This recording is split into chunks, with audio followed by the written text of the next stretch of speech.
So for him to say, I mean, I hope he's working people by saying I don't want to be, because how are you not embarrassed to get light tubes smashed on your head, dude? Yeah, that to me, that's how's that not embarrassing? I mean, come on now. yeah. You don't want people to be embarrassed, and I mean, how is all that that Nick Gage stuff not embarrassing to present to somebody to say that you like to watch that stuff? Right. Yeah. I mean, there's something for everybody, and I don't begrudge anybody from liking the hardcore styles. More power to you with the guys and girls that are doing it, and have no ambition to do anything more than that. I really okay, if that's your thing, that's your thing. But like you said, being a wrestling fan in general is, I don't want to use the word embarrassing, but there's been ridiculousness in booking for as long as this business has been a work.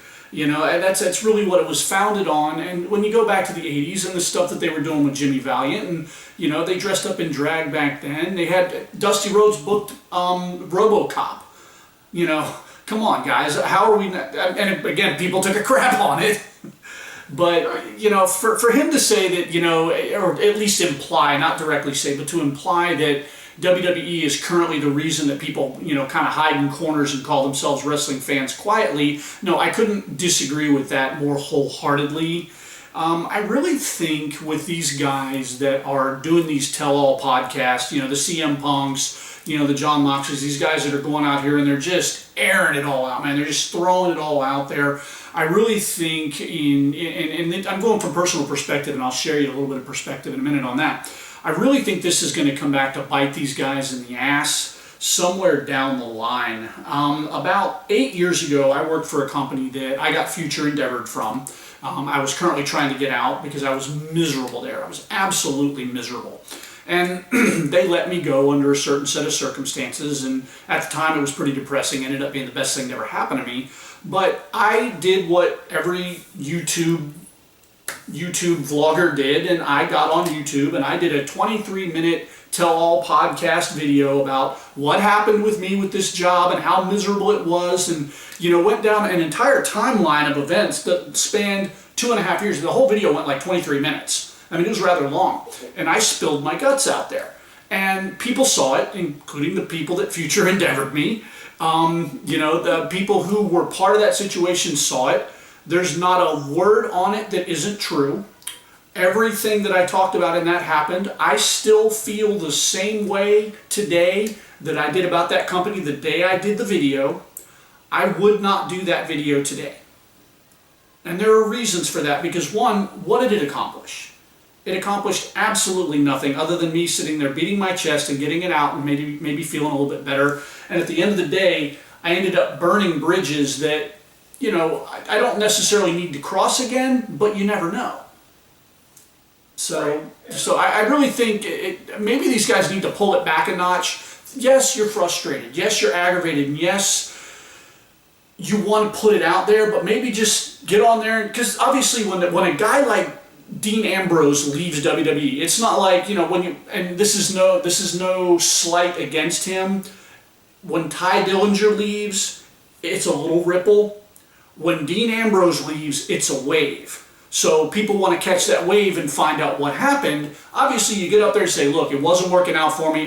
We just, as a company, they weren't giving it to me the way I wanted, and I couldn't give it to them the way they wanted, and put an exclamation point on it and be done with it. We don't need to go through this whole mudslinging, dragging, Vince McMahon this and creative that, and blah, blah. It's unnecessary, and quite frankly, it's irrelevant.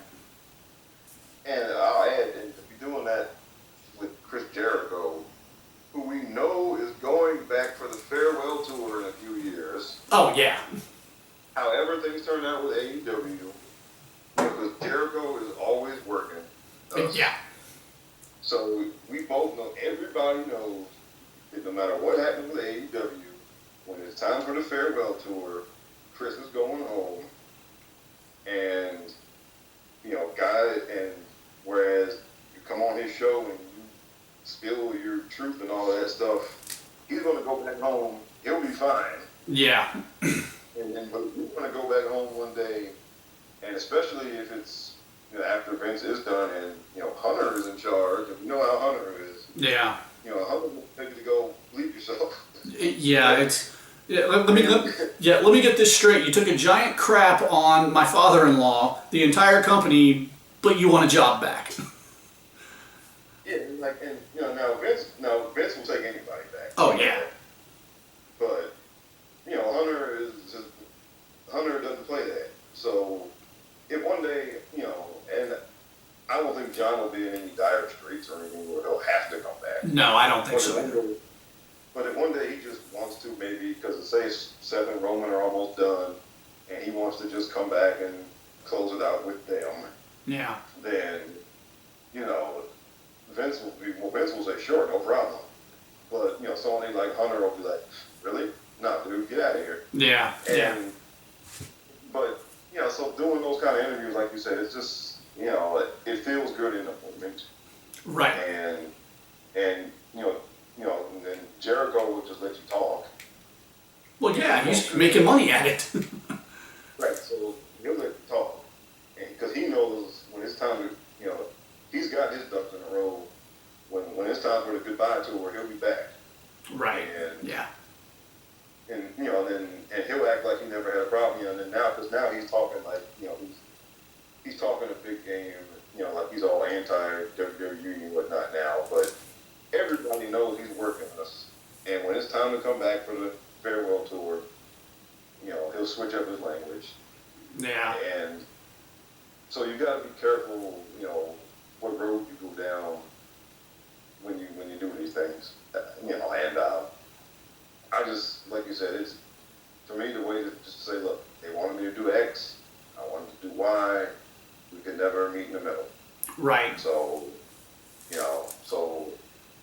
tried to make it work, didn't work, so I moved on.